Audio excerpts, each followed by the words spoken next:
Good afternoon. Today I want to share with you my leadership utopia. And when I was discussing this with a friend of mine, he was asking, leadership in utopia? Would we even need leadership in utopia? Isn't utopia finally the place and the moment where we can get rid of all of these leaders and live free? Well, I don't know. I think in a utopia there will be humans, hopefully. And if they're humans, they will hopefully still be social beings as well. And whenever there are social beings, they come together as well and form sometimes groups, sometimes organizations as well. And when there are these organizations, then I think the words of Peter Drucker are true. Only three things happen naturally in organizations: friction, confusion, and underperformance. Therefore, you don't need anything, but everything else requires leadership. So I do think also in utopia, we should look at a leadership. But the question is, what kind of leadership? Should we look at the hero model of leadership, where the shining star is the ideal person? I don't know. Today I want to explore with you a different kind of leadership. And for this, I want you to do a little thought experiment. Think about the best leader you have ever worked with. Take a couple of seconds. Think about that person. What did he or she do, say, and so on? Now, all of you will have experienced other people, but I would dare to say, I don't think you will have things like, well, the way that person yelled at me in the morning, that was excellent. That was just brilliant, the way. And I wanted always say, well, probably not. Probably that person would have done different things. And I want to explore that together with you. Now, I do think leadership is an interesting thing, and sometimes it's over-glorified, but whenever you become a leader, and I had the chance to lead small teams, large organizations, non-profit, profit organizations, whenever you become a leader, you have like a rendezvous with reality. Leadership is a bit like parenting, right? You have all these visions and ideas what you will do, and then you're in the moment, and then what I would call the leadership problem formula kicks in. And probably the people you have thought about just a second ago have mastered this formula. What does that formula look like? Every leader, and every of you who has ever been in a leadership position, might have faced these challenges. I think every leader faces the leadership problem formula, and that goes TLT times people times power. First one is TLT, which for me stands for too little time.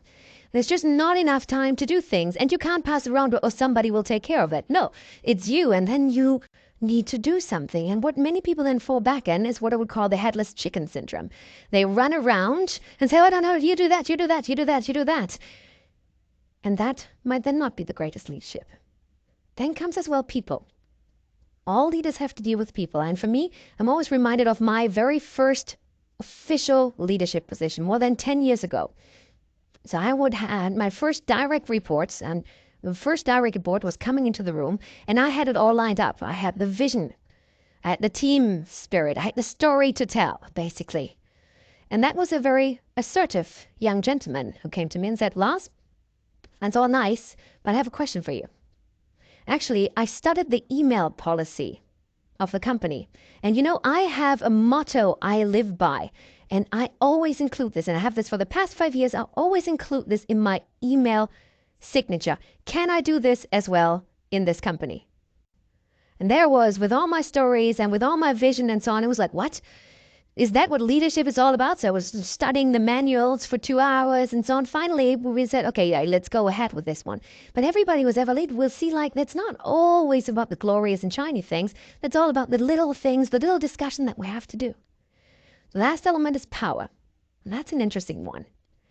There's a very interesting study down at the University of Berkeley in 98. And they brought in random students and selected them randomly in groups of 3. And from these groups of 3, 2 of them had to do a 2-hour assignment. And one of them was randomly assigned to be the supervisor. And then, as social science experiments goes, there was a special twist to it. At half an hour, the researchers then brought in cookies. And of course, it was videotaped. And then they observed what happens actually there. They had some hypothesis. And sure enough, the people who were randomly assigned to be supervisors significantly ate more of the cookies, but not only this, They actually left significantly more of the breadcrumbs as well on the table, like I am this, and it was very visually measurable. And that just shows after 30 minutes of random state to higher status, this power thing kicks in. It's something within us in humans, and I think that is also something to be needed to take care of. Now, I do think these are the classic leadership problems that are not very often taken care of, but I think in a utopia, we need to address those. So how do we do that? What is the way out? For this one, I think we need to travel back in time. Actually, almost 1900 years to Rome, to a person called Marcus Aurelius. Now, some of you might know Marcus Aurelius. Marcus Aurelius is one of the predominant figures of the Stoic school of philosophy. The Stoics, like the Zen of the West, almost. But Marcus Aurelius is interesting for leadership because he was running a little, little side business also on the side. He had a little side job in moonlighting. He was, and that's why on the statue, he's also, you see in there, on a horse as well. He was at the time as well, on top of being a philosopher, he had the side job of being the emperor of Rome at the time. And the historian William Irvine called him actually the true beacon of enlightened leadership. He was supposed to be one of the last of the 5 good kings of Rome. Now, Marcus Aurelius, what we know of him, said things like this: the happiness of your life depends on the quality of your thoughts. He said, so act virtuous, use your time well, and be cheerful. Then when you drop from life's tree, you will drop like ripe fruit. Now, can you imagine these words being uttered by some of the leaders like Trump and so on today?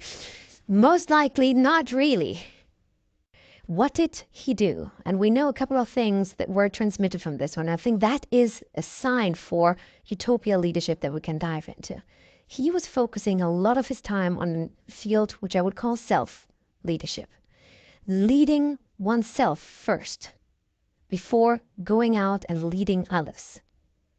And I think that, in my leadership challenges, helped me enormously to actually face some of the challenges of the leadership formula that I've shared with you.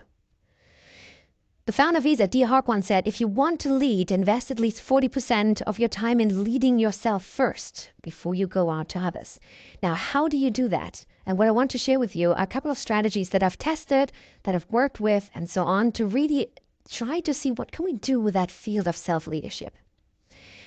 The first strategy and the first field of self-leadership is out there is self-awareness.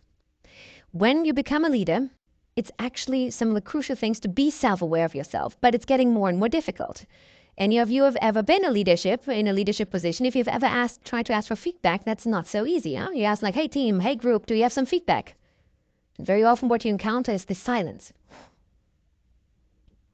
Like in these ancient Western movies with these dust balls, come on, some feedback. Oh, brilliant, but everything's fine.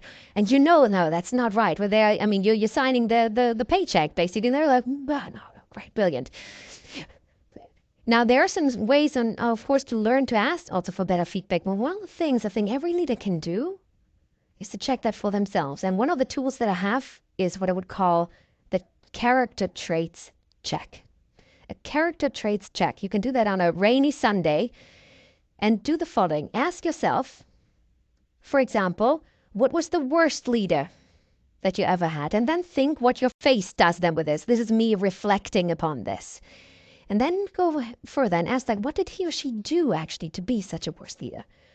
Did he yell or did she yell? Or did he maybe withhold information? When I was doing this exercise, I was like, that bad leader withholding information. And here comes now the trick on this tool. Give yourself a score from 1 to 5 for yourself. How good are you, for example, at sharing or withholding information? How bad are you at this one? And for me, that was like, whoa, I'm actually not very good at this. So what is my plan to move that up to become very good at this one? Because what we find bad in others will very often resonates also with ourselves. One of the key things to do from time to time. But if you do that, you will see also the vapor trail effect. You do that the next morning, you're fully engaged, but then like one of these trails at the beginning, it's very sharp, but later on it goes, it fades away. And that's why what you can do is a strategy that Marcus Aurelius did every day. And that is self-reflection. Yeah. Taking just a couple of minutes during the day and thinking about the challenges that you have achieved, but also that you are maybe about to have during the day.